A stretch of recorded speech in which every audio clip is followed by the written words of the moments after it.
The views and opinions expressed on this program do not reflect the company, owners, management, staff, clients, or partners.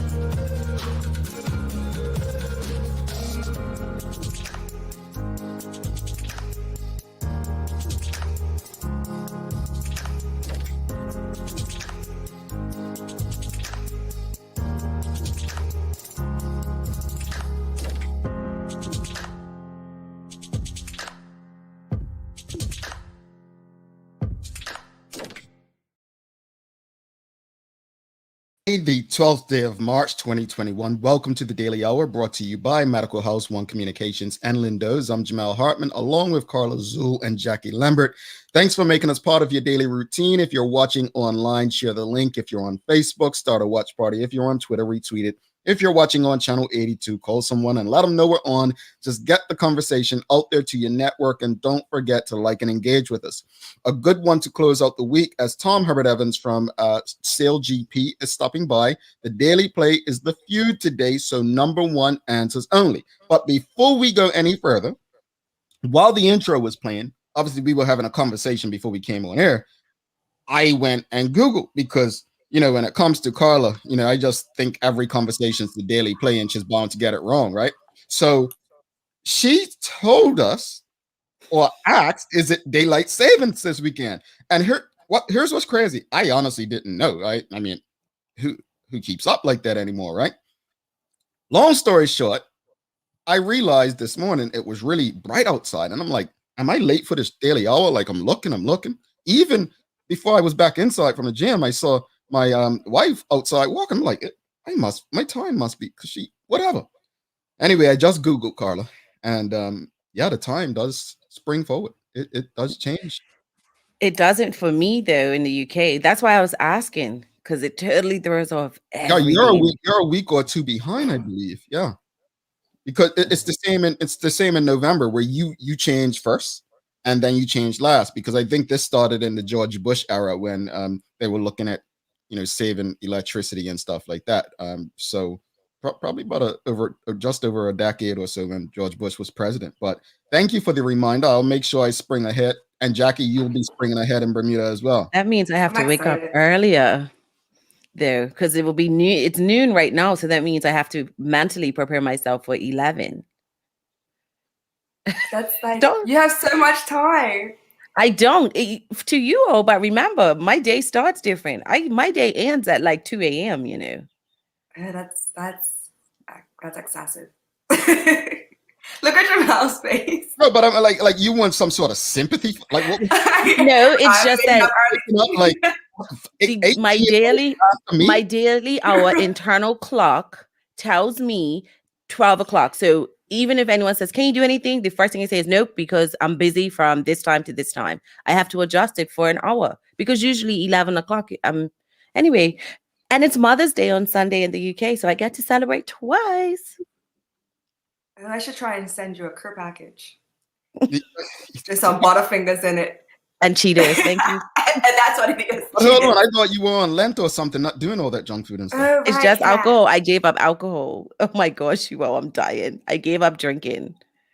Congratulations. So, you can have non-alcoholic beverages. I don't want any parts of it. And I'm actually drinking water. So I hope that Carla and Zach are watching, because I've been drinking water. I have to put lemon in it, but with all the water you're drinking, do you find yourself running to the bathroom a lot?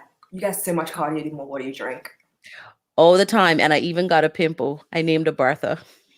I'm sorry, that was corny. I take it back. I named her Jamila. Oh, Mal. I named her after you. A little nuisance. I don't know, folks. I look, I'm just sitting here innocently listening to Dr. Pimple Popper and her friend talk about what's going on in her face. I actually love Dr. Pimple Popper. We have some important things to get to. So we just want to bring to you, there's some things going on in Bermuda. And don't forget, we do have Tom coming up from SailGP, a big event happening. And for those who don't know, the America's Cup that was held in Bermuda about 4 years ago, probably, is actually taking place in New Zealand. This is not the America's Cup. It's better than the America's Cup. So stay tuned for SailGP. But look, there's a lot of talk in Bermuda right now about basically government giving guarantees to companies that they're looking to come and set up in Bermuda to do business, right? And I know on Twitter over the last couple of days, you had people on about, well, this is no different from the Caroline Bay thing, and now GenCom. And if you go to the Gazette, basically the story that was on the Gazette, GenCom asked government for multi-million-dollar guarantee. The government is considering a request to provide a multi-million-dollar guarantee in support of the stalled redevelopment of the Fairmont Southampton. The request is the second after hotel owners GenCom last year failed to meet a number of conditions contained in a letter of intent for a guarantee from the Bermuda government, the Royal Gazette has learned. So that was in the Gazette. My question to the audience today, my question to all of you today is, should the government be pretty much committing to these guarantees with million and billion-dollar corporations and people? Should the government of Bermuda be committing to these guarantees? Well, I'll just leave it at that. I'll leave it at that. I'll finish your van for you. I'll finish your van. Because initially I was like, I think it's good for good faith and showing good support of new money coming to the island, and of course it'll benefit the locals. But then I read the comments. I don't know if you saw the comment from one person who said that the founder of GenCom has a $3 billion portfolio. So to me, it's like, you have enough money that equals our debt, and you want the government to guarantee you? I don't know. That seems shady to me. Or are they just taxed? I mean, they did pay one. I mean, it's not even a loan. They paid the money back from before with the salaries. But it just seems a bit shady. Like, are they playing Bermuda for stupid? Is it about just good faith to see if they'll do it? I have questions. GenCom is the same company that owns Tuckers, right? South P. No, but I think, Jackie, you actually, I believe you're right. If I'm not mistaken, they purchased the Rosewood Tuckers Point down there. And they were having discussions with immigration about bringing in foreign tennis pros and the like. Was that the Gavin Mendes situation down there? Yeah. Well, okay. So GenCom is, they're the umbrella, but underneath them they have a tennis management company, right, or a sports management company. And so when they took over Tuckers, they pushed out Gavin and his team, and they're now at South P.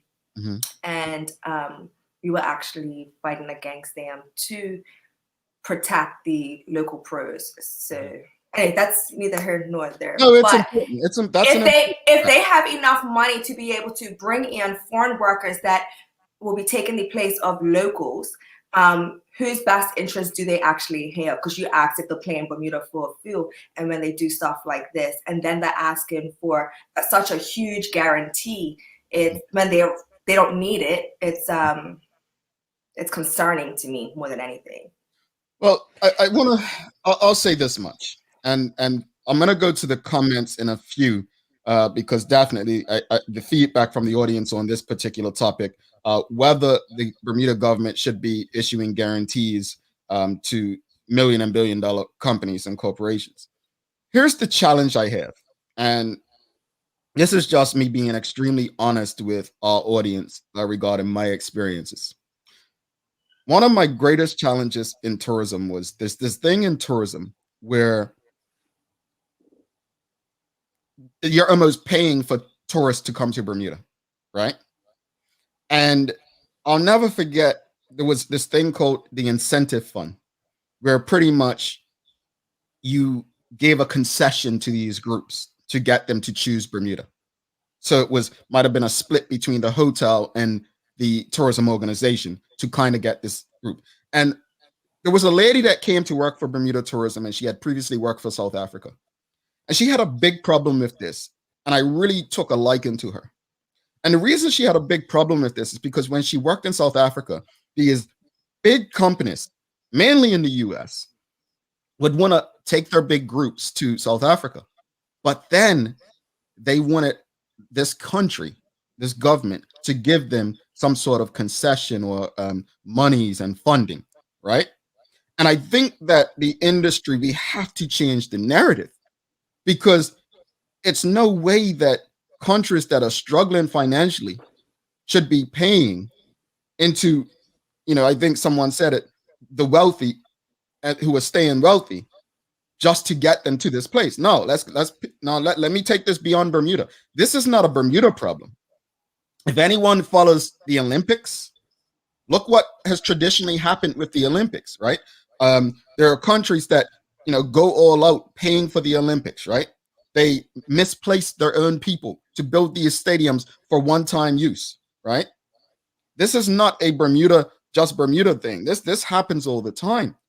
There are places where in the US you have sports franchise. If the owners of the teams don't get what they want in terms of a new space to build a stadium or arena, what do? They market that sports team to another city, right? We've seen it happen with different franchises in the US moving to different cities, right? Whether it's the Raiders or the Rams or, the Nets moving from New Jersey to Newark to Brooklyn. It happens all the time. But somewhere in some countries and some economies, it just doesn't seem right. And when you start looking at the amount of times Bermudians are told we don't have money, but then some millionaire or billionaire comes along and they're requesting funding so that they can make money, I get why people would have a problem with it. Because I want to know how much money is actually going to stay in Bermuda, because it's a foreign company, right? And we already see how much money we save everybody else, but how much is actually coming back to help Bermuda? Yeah. And I think some people had made comments like, are they going to be tied to hiring Bermudians and so on? So it's interesting. Mind you, the only place I visited where I've seen like almost 100% locals is Turks and Caicos. That's probably the only island like destination, period.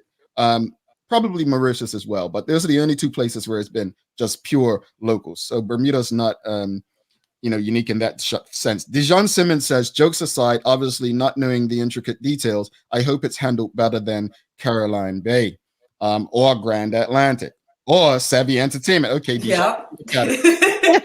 You're on the road today. And yesterday. The fact that he can do that tells you that we have a problem. We have a problem. Tamara Richardson, Jackie. It will be helpful to know their plan to include Bermudians ones rebuilt in major positions and roles, especially if they are starting a project in significant debt. Will they be looking for the cheapest labor available on completion, which doesn't bode well for Bermudianization? Yeah. Charlotte Fox says Bermuda is for sale to the highest bidder.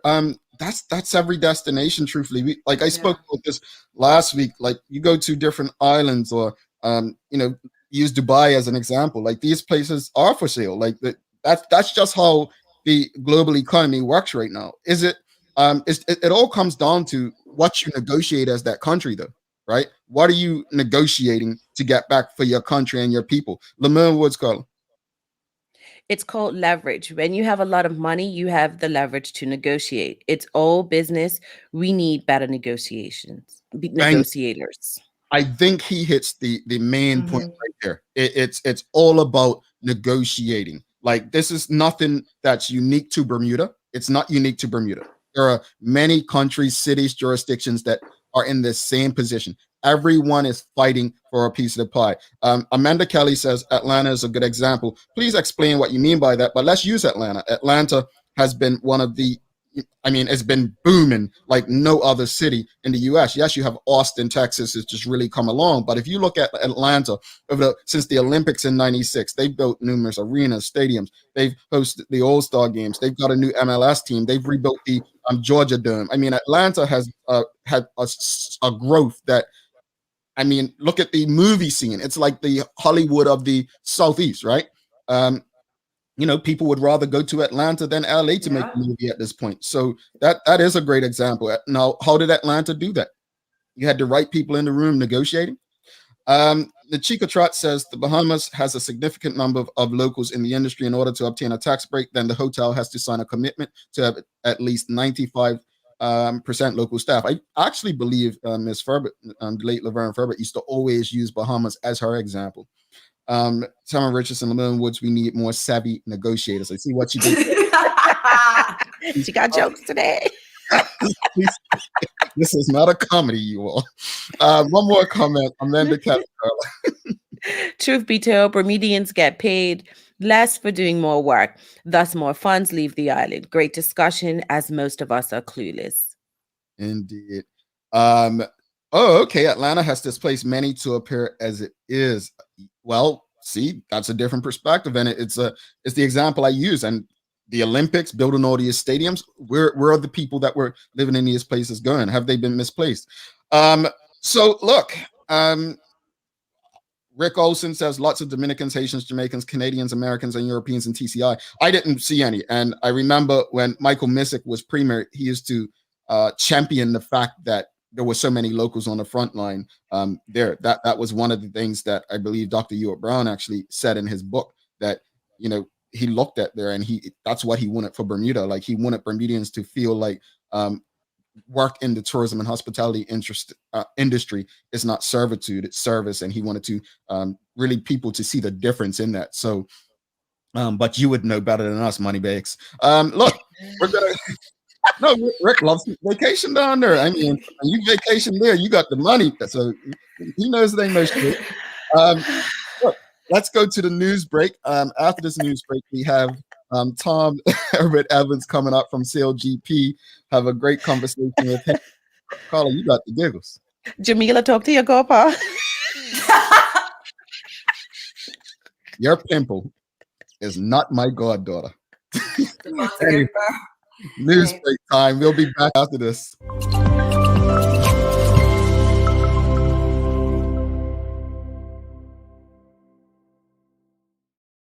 At reporting, the organizer of a rule-breaking party in the Botanical Gardens last weekend has been arrested, and police have confirmed.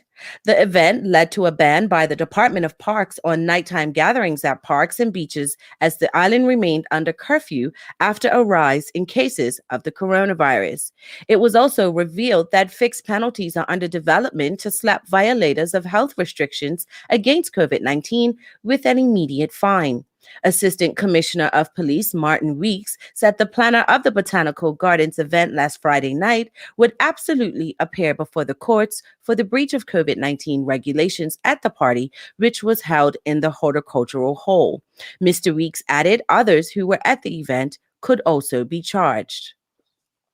Their smiles, their adorable outfits, their delicious cookies, their pledge to be ready to help out wherever they are needed. What's not to love about Girl Scouts? For the 200 million boxes of cookies they bring right to your doors every year alone, for those of you in the States, they deserve their own observance, not to mention all of the other good they have done. Girl Scouts came to existence in 1912 when a lady by the name of Juliet Daisy Gordon Lowe organized the first ever Girl Scout meeting in Savannah, Georgia, with just 18 girls from the surrounding area. Lowe spent considerable time thinking about what could be done to help young women get outdoors and become more independent, self-reliant, and resourceful so they could become better citizens in the future. Girl Scout Day is the perfect day to pay homage to all that Juliet Gordon Lowe did for millions of girls the world over. Turning to weather, the temperature in Bermuda is expected to reach a high of 69 today. Atlanta, Georgia will see a high of 76, and Porto, Portugal, a high of 58. That's your Daily Hour news break. You know, I just must say, I always say it every time, and even when I'm stealing the cookies that are left. Girl Scouts, you are appreciated at least one time a year. But see, I'm giving my donation, and I appreciate what I got in exchange for that donation. Those Thin Mints, they melt in your mouth. Have you guys had Thin Mints before? No, but you could bring me back some. Thanks. I was gonna say that, Jack. I don't share. All right. No, I got you. We're gonna take a quick break, and like I said, we'll be back with Tom Herbert-Evans. But before we go, Carla, you love to sing, right? What I do know. Yes. So you know that bald Trinidadian guy? Oh, yes. You know, he usually. Can I hit it? Well, let me just share. It's this bold Trinidadian guy from Trini, right?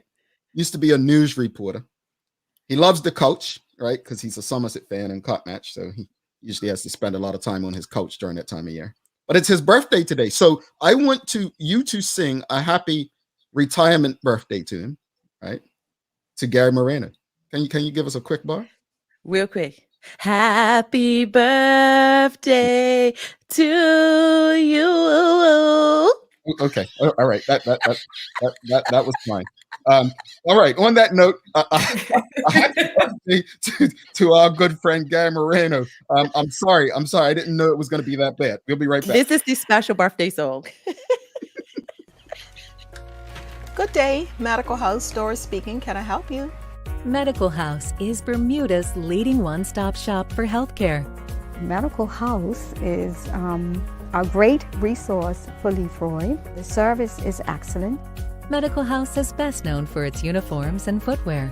It has hundreds of styles of scrubs and nurses' uniforms for health professionals. Bermuda's top doctors, dentists, care homes, and the hospital choose Medical House for a wide range of products. These same professional quality products are available to you for home health care.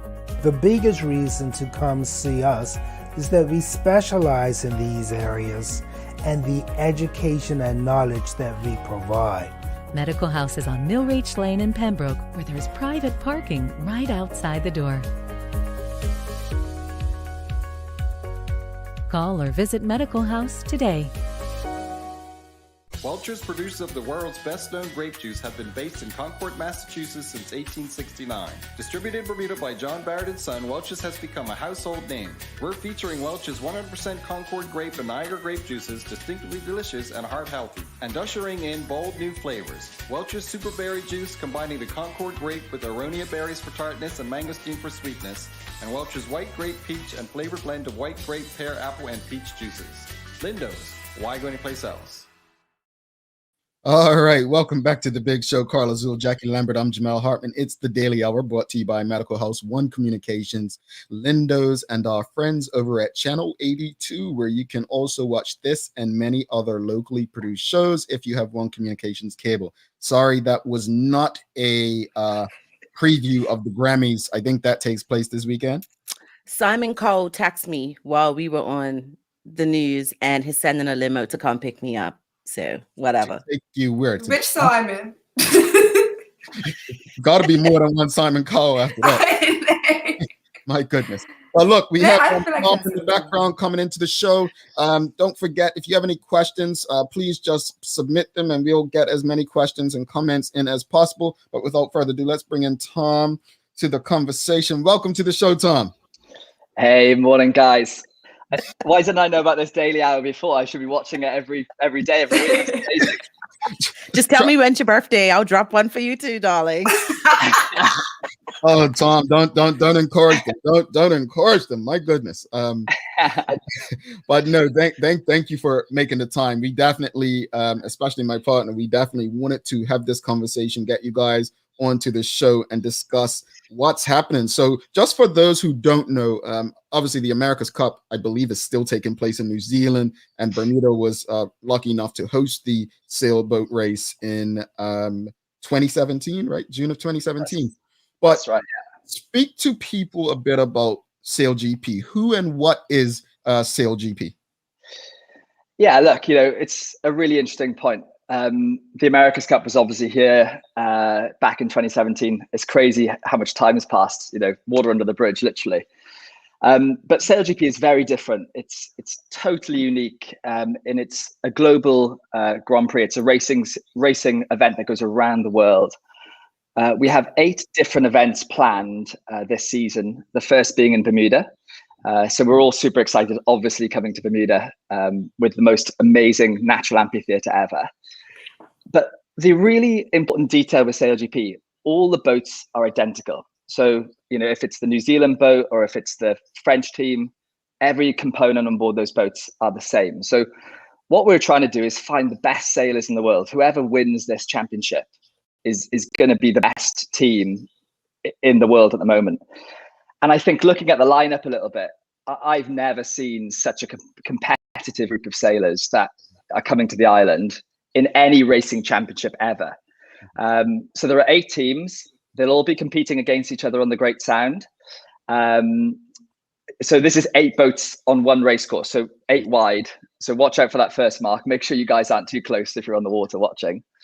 And what will happen is the top 2 teams on the Sunday, this is April 24th and 25th, it'll be happening in Bermuda, will actually end up doing a match race, which is quite similar to what you would have seen in 2017. So it is really different to the America's Cup, and I think it's important to have that distinction because it's over 2 days, the event, Gotcha. Go on. Go ahead. No, go ahead. Yeah, and I think one of the other relatable things is the boats. We've actually upcycled them, so they're very similar. They're 50 feet long. They're catamarans, so like they've got the 2 hulls, and they fly above the water. So I was fortunate enough to jump in a speedboat the other day trying to chase them. And I just can't, you're literally rattling your body to bits, just trying to keep up. And the speedboats can't keep up with them. They're doing 53 knots, 60 miles an hour at the moment, which is ridiculous, Yeah. So you said that it's different from America's Cup. Will there not be the whole stadium setup where, like how America's Cup had up in Dockyard?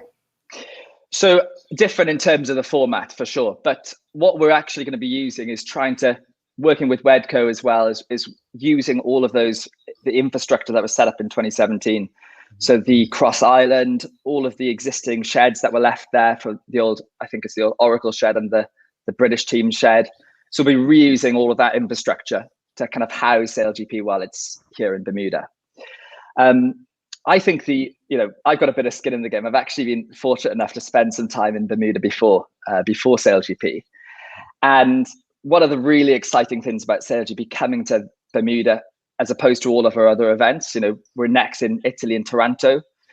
It is a 2-day event, but we're going to be spending a month in Bermuda with all the teams training. So they'll be using the Great Sound as their training venue for the whole season. So we're going to have a pretty much a 4 weeks of activity on the water, and then we'll have the actual racing towards the end of April. Okay, so where can spectators go to watch? Because like I said, you had up at Dockyard. Will they just have to be on the water at a safe distance? Yeah, so obviously at the moment we're working with the government with regards to kind of the whole COVID protocols and the infrastructure what can we work with at the moment. There is a discussion whether we're going to have an event village or not, and that decision's coming up. But there will be a tremendous amount of on-water spectator opportunities. Working with the Island Tour Centre, we have official spectator opportunities. If you've got a boat, a paddleboard, a kayak, literally get on the water and watch the racing. That's going to be the absolute best place to watch it. We're also offering some more VIP ticketed areas. So you can imagine the race course will have all these orange buoys around it. And we want to get people as close as possible watching the racing. So that's by all means the number one place to watch it, in my opinion anyway. Now you talk about how beautiful Bermuda is, but besides that, what made Bermuda an attractive location for the Grand Prix events? Do you know what? Coming into I'm actually in quarantine. I'm lucky enough to be here ready to set up part of the program. So I'm just sat here in Bermuda, and it was so refreshing coming into the island and seeing how organized Bermuda's been with everything that else is going on in the world. It does feel like you're literally walking into a different place. I've just been sat in my mother's house for the last 6 months, haven't been able to have a haircut. So hopefully when I get out of quarantine, I can go for a haircut in Bermuda. But look, it's just super amazing to see Bermuda being really organized with providing the infrastructure that we need to get the event started. We're probably one of the only sailboat or the only racing events that are going on in the world right now, and I think it's much thanks to Bermuda being able to house us as the first event. And I think then coming back to why it makes sense in Bermuda, we have the most amazing year-round sailing climate here at the island, which a lot of people forget about. Back home where I'm from, it's 5 degrees Celsius right now, and there's icicles on the boats and stuff. So we're really lucky in Bermuda to be able to have this ability to start so early in the season. And then also the Great Sound, because of the way kind of Dockyard hooks around, it keeps the sea state quite calm. So even if it's super, super windy, we can still run races in Bermuda. Some venues don't really have that. So we've got to be really careful about when we go to those venues. We've got to make sure that the wind's just right in the right time of the season. And that's what makes Bermuda just the most amazing place to sail, 365 days a year, really. Now tell us about SailGP Inspire. What does that entail? Well, look, you're talking to the right person now. So that's actually what I do for SailGP. So SailGP Inspire, basically, it's actually important to note that the BTA and the government have been massive advocates for when the events coming to the island, that there have been 4 key pillars that they really want us as an event organization to focus on. So, one of those is kind of RFP, working with local businesses and so on. Engaging local clubs is another one. And then the other one is working the Inspire program and actually working with a local charity on the island called Endeavour. And with Inspire, what we're going to try and do is get young Bermudians really under the age of 23, all the way down to kind of upper primary school, starting middle school, engage in the event. So Inspire is going to be working with the Endeavour program on the island. We're going to be running a whole load of technical tours. So we'll be bringing school groups into the tech base where they see the boats. They kind of see the technology, the hydrofoils that make the boats fly above the water, understand the science behind the whole sailing, and then hopefully inspire them to kind of maybe take it up themselves, either through Endeavour or one of the local clubs. Second to that, we've also got local kids that are going to be racing on the SailGP race course, which is pretty cool. And we're going to be giving them their own hydrofoiling boats. So they'll be having a taste of it themselves. That's going to be pretty cool to watch. Hopefully they'll be able to get around the course, but if they end up crashing, it'd just be an amazing experience for them anyway, And we also have something called the Careers Program. And this is something I'm pretty passionate about and super excited about, particularly for young Bermudians to get involved, because we have all these amazing sailors coming to the island. We have the best sailors in the world will be here in April in Bermuda, without a doubt.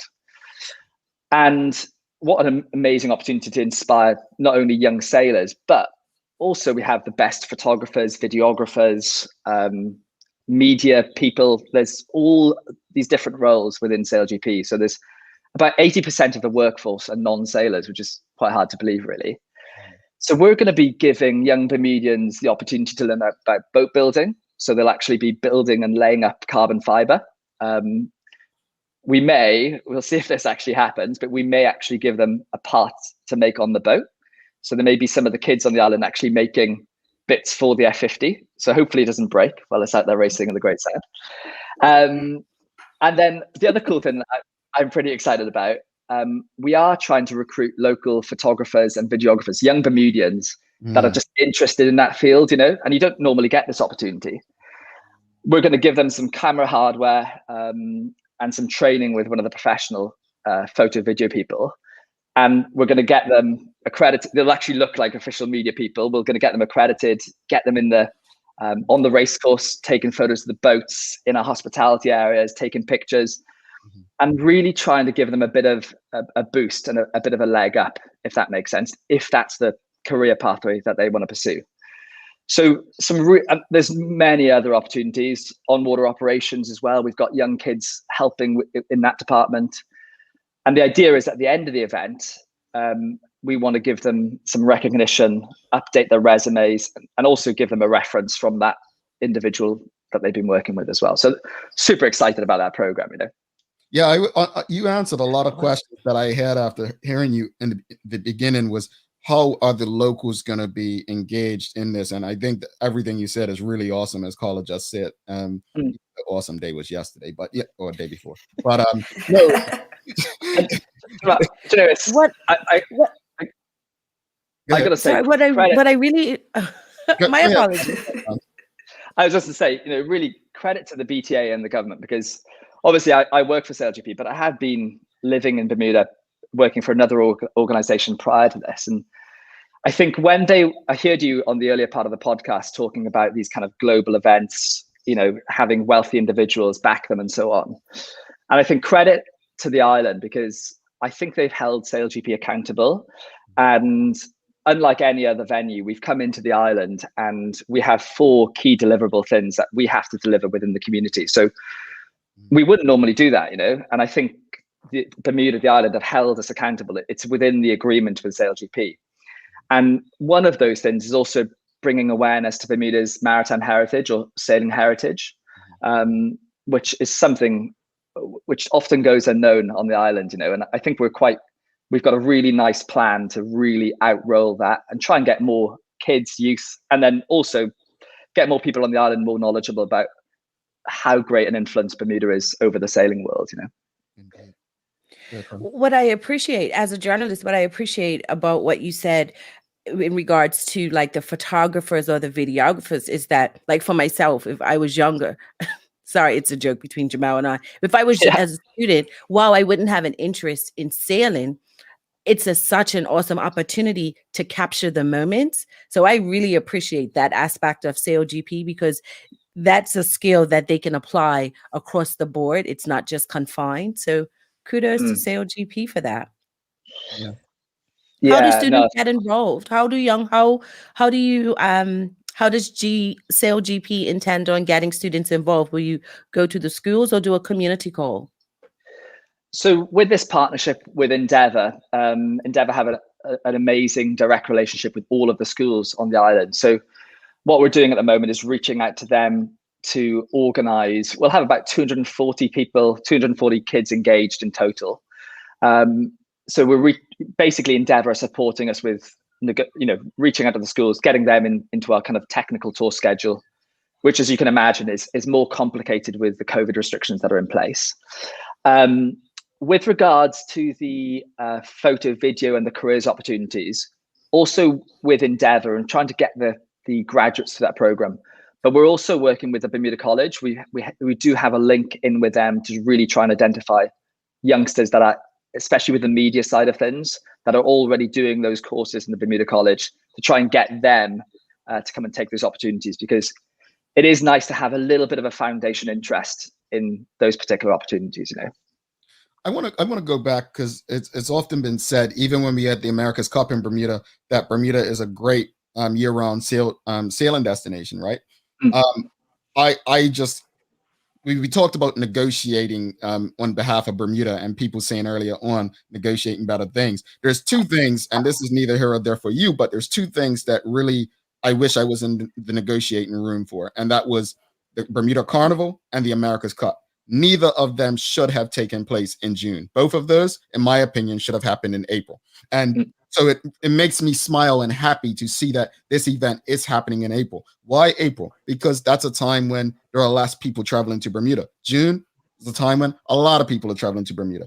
April, the weather is probably a bit milder. It's not too hot. But saying that to ask the question, is this event traditionally taking place in April, or was that part of the negotiation that with Bermuda that, you know, this is the best time to have it? Yeah, look, I don't envy our COO who has to deal with kind of getting all the events scheduled for the season, because, and this is the great thing about Bermuda, you know, so next we go to Italy, then we go to Plymouth in the UK, then we go to, I think it's Denmark, Aarhus. And we're going to those venues at that time because the season in the middle of the summer in those venues is the only time we can actually sail. Now, we could still run the Bermuda event in the middle of the summer here, But because of this, the year-round sailing season, it just made sense for us to come earlier in the season. And also, I think working with the BTA and so on, we are coming out of a tough economic time globally. And I think this fits like a good glove for Bermuda, that makes a lot of sense. We are going to be bringing, I'll get my figures wrong here, but there are a few hundred people coming in specifically for SailGP, which will start getting hotel lights up. There's going to be flights. They're going to be staying here for 4 times the length that they would normally stay in a venue. Mm-hmm. And I think with that as well, we're also then trying to recruit local Bermudians for some of those roles, which is another objective of ours, in line with the BTA and the government. So super excited about that. And look, hopefully some of those Bermudians that have taken that opportunity will be coming to our next event as well. There we go. Sean Smith asks, where can it be seen online? That's a great question. So there's a couple of options. We have a partnership with the Bermuda Broadcasting Network, who will be streaming the racing here on the island. There's also an app for SailGP for those that are really like techie. So that the app shows all the data and the speeds, and you can actually pick which team you want to watch as well, if you have a preference on a kind of a home team. So just go to the App Store and download the SailGP app.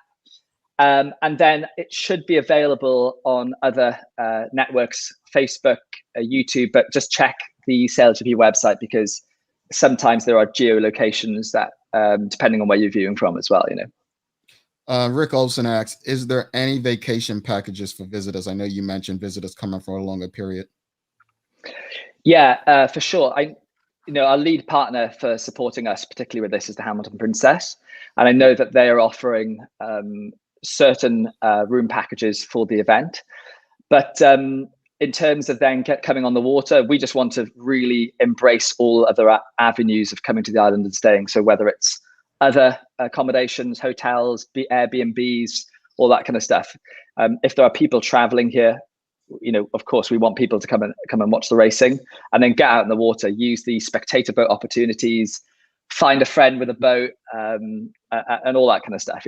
That's, and also it's just great to get every Bermudian out there who has an interest in just seeing what this is all about and just watching it themselves.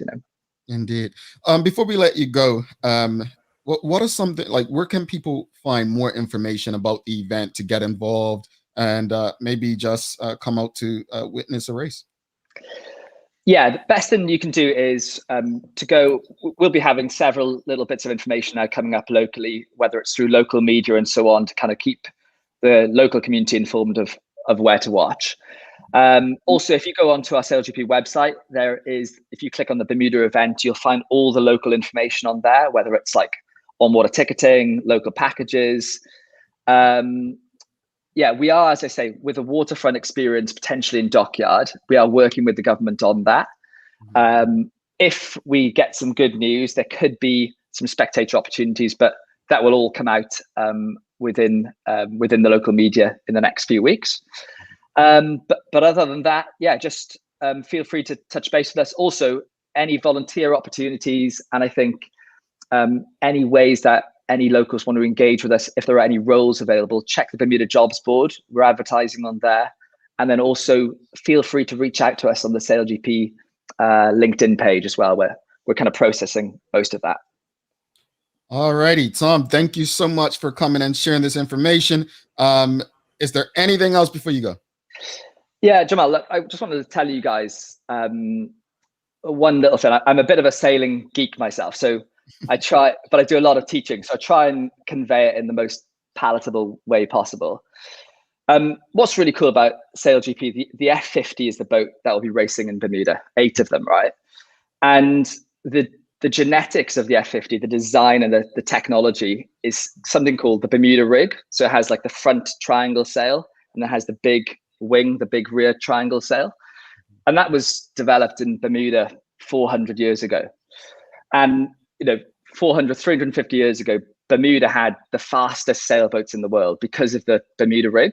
Mm-hmm. And it's pretty cool that I think the fastest boat in the world right now, the F50, is coming back to the island, but back to its kind of grandmother, if you like, the kind of place where it still holds the DNA of the Bermuda rig within there, which is really, really cool. And I think that's something quite cool for Bermudians to get really passionate about.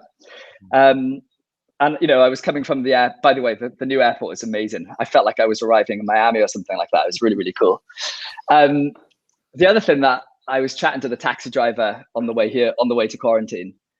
And, the first thing he asks me, he says like, where are you going? Up the country, down the country? Classic Bermudan lingo, right?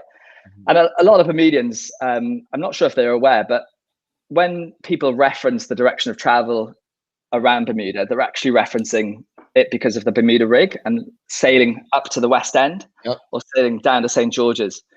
And that's because the wind comes from the west in Bermuda normally. So you have to zigzag, you have to sail upwind to St. George's, and you typically sail down to up to Dockyard, and sail down to St. George's. So there's a really good link with sailing on this island. And I think a lot of people forget that. Bermuda is at the time, it was like creating the fastest rocket in the world. They are the innovators of the F-50. So I think it's a really nice tie in there, Yeah, I actually learned that 2 days ago from Zach Windows. He asked that very question. So we're definitely in class when we have all of you guys coming on, giving us consistent information that probably we've had questions about why is St. George's considered down the country when on the map it's up, and then you learn these facts. Tom, thank you so much. And if you are able, we'd love to have you back right before the event happens to get people excited about what's about to happen in Bermuda. Yeah, cool, guys. Look, you've just got a new subscriber to the Daily Hour, so like really cool seeing it, and I'll be following you guys for sure. Thank you much, Tom. Talk soon. Take care. See you later.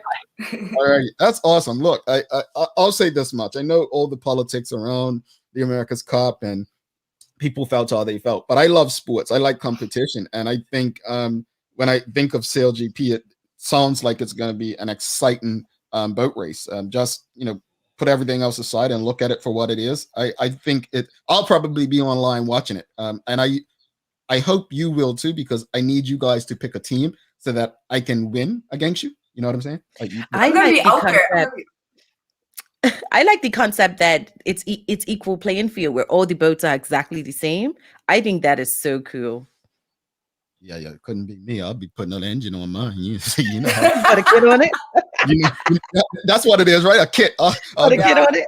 I'll put a kit on my boat. I'm gonna have an advantage, right? Jackie, you're gonna be out on a boat during this? I think so. I probably will. I'm gonna find a way. Oh, I mean, I remember I work on Playpan, right? So I'm gonna be like, Chris, let's go. Jackie, there's rules. No jumping over in the middle of the boat race, holding a bottle of ginger beer. It's April. It's cold. I promise you, I'm not getting in nobody's water unless somebody pushes me, and I'm gonna be vexed. I'm like, I don't believe her, Carla. I just don't believe her. I don't believe. I don't believe me either. It was calling me. I just had to jump. I just had one little jump. They dared me. All right. So real quickly on this day in Black History. So on this day, two quick moments that happened. On March 12th, 1964, you all know who Malcolm X is, right? Well, Malcolm X resigned from the Nation of Islam. So this is that date in history, the date that Malcolm X resigned from the Nation of Islam. I never knew you did that. I never watched him. I need to go reread his book. We have to read it in Berkeley. So. Yeah, he definitely resigned from the Nation of Islam. And then on March 12th in 1968, Mauritius, where we spent part of our honeymoon, Mauritius became an independent country. Any guesses who they gained their independence from? France, obviously. France? No? I don't know. The name sounds French. Mauritius. Oh, but then UK then. Definitely. Did they not exit from the royal family as well? Yeah. Okay. I figured it, I thought it was a French country, but I think Carla just loves to get the answers. No, I really did. Mauritius, it sounds French, so I was thinking France. It's actually on my to-do list. Somewhere to go. I really want to go to Mauritius. So it's a beautiful place. So we're going to take a quick break. Stick with us. We have the Daily Play coming up It is the feud, so you all know we have to say this every week. It's a morning PG. show. It's PG. Keep it Jamal. I guess. Hi, Bermuda. Now that we have covered the difference between internet and Wi-Fi and introduced you to our One Home Wi-Fi solution, we want to show you some of the amazing features it has to offer besides ensuring Wi-Fi coverage in and around your home. Our Eero devices are plug and play, making them super easy to install. They come with features to help you monitor the internet connections and speed tests from the palm of your hand, and health checks to let you know the status of your internet connection. Now, for the parents out there, I'm going to let you in on a little secret. With the Eero app, you can create profiles for each of your kids and pause their internet access no matter where you are. Kids not doing their homework? Or is it family dinner time? No problem. Just press pause. You can also say goodbye to that sticky note with a Wi-Fi password. Grant access to Wi-Fi for guests and visitors, or remove extra devices from your Wi-Fi connection. Check us out at One today to sign up and gain full control of your internet experience.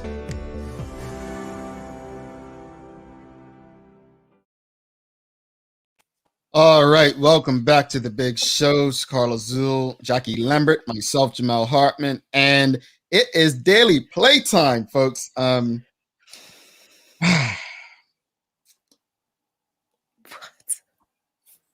ready. Let's go. No, but this is the thing though. He picks the questions which he knows is gonna take my mind far left or far right. You notice how he sets it up, Jackie? Oh, it's a PG show. And then he asks a real risque question that he knows my mind is gonna be like sausage or something like that. Sausage.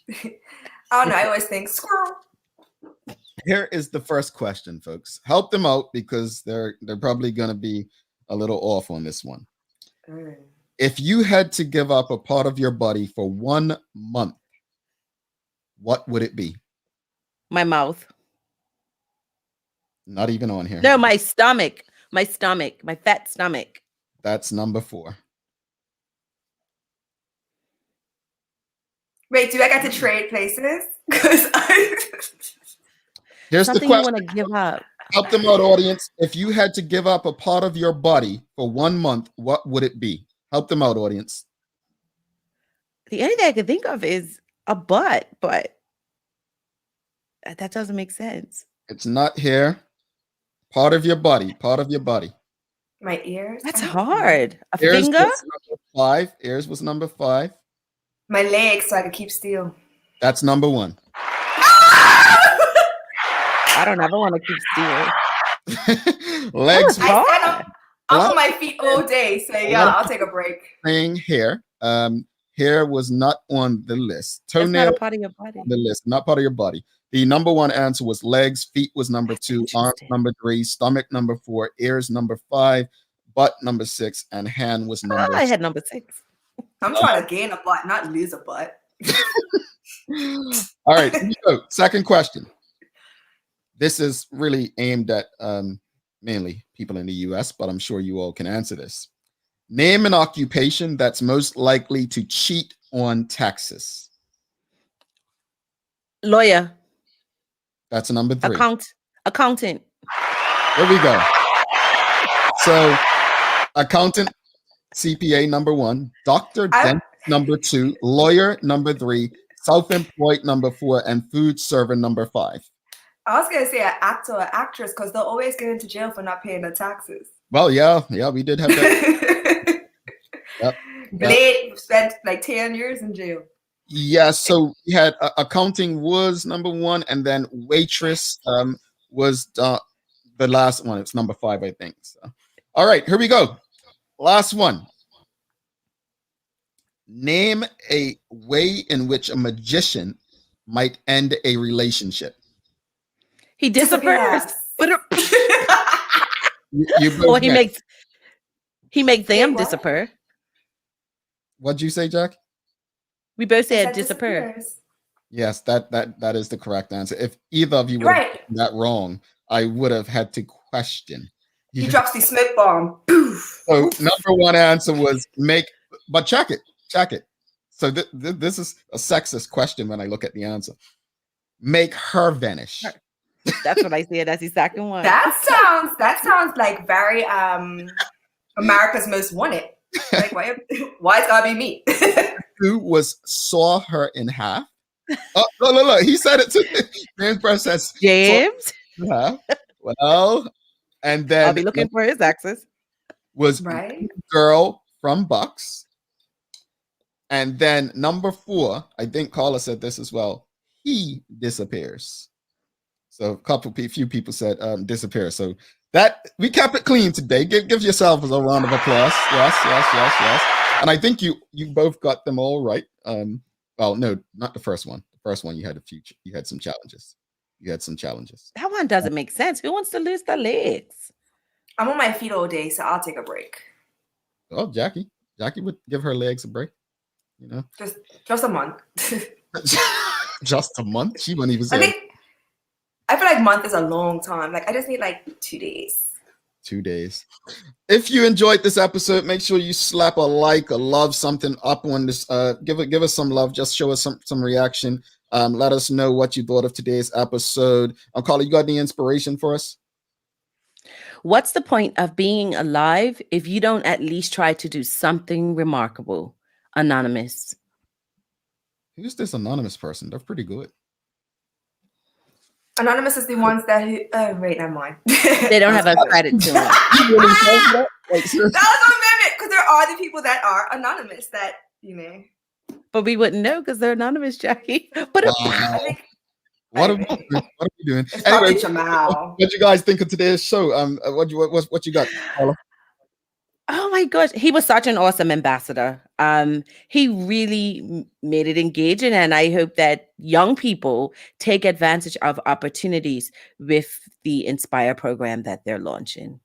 Indeed. Jackie, what you got for us? I'm really excited for it. It's not something that I actually have paid attention to. I mean, I've represented Bermuda with other people that sail, but I've never actually been able to experience it. So I think I might take some time off in April, a few days, and go out on the water and check it out, you know? Basically what she's saying, if y'all want tennis lessons, it's not about to happen because she's going to enjoy the SailGP. That's what you're saying, right, Jackie? Oh, I'll still teach. It just won't be on like 1 or 2 days. So I'll cram everybody else into a different day. Okay. She got you. So next week we have some good conversations coming up. It's National Kidney Month, so we'll have someone on from the Bermuda Health Council for that. We'll be have one of our major sponsors, Mickey Robinson from the Medical House, coming on, and we also have Dr. Amani Flood coming on next week. Dr. Flood has one of the most inspiring stories that I think the audience is really going to enjoy. I'm diagnosed with cancer about 30 years ago, and how she changed her diet and went back to school as a late mature student. It's an incredible story, so you don't want to miss Dr. Flood. So some nice conversations coming up next week. If Carla and Jackie don't get in trouble over the weekend, they'll be here with you as well. Because I'm innocent. I don't get in trouble. Thanks again to our partners, Medical House, One Communications, and Lindos, for ensuring that we're able to do this with you. As always, we appreciate you, we love you, and we thank you for making us part of your daily routine. If all goes well, we'll be back to do this again with you next week. She's Carla Zul. That's Jackie Lambert. I'm Jamel Hartman. My friends, make it a safe and great weekend. And don't do anything crazy that one person on this show is likely to do. Carla. Her. Later, Carla, Jamila.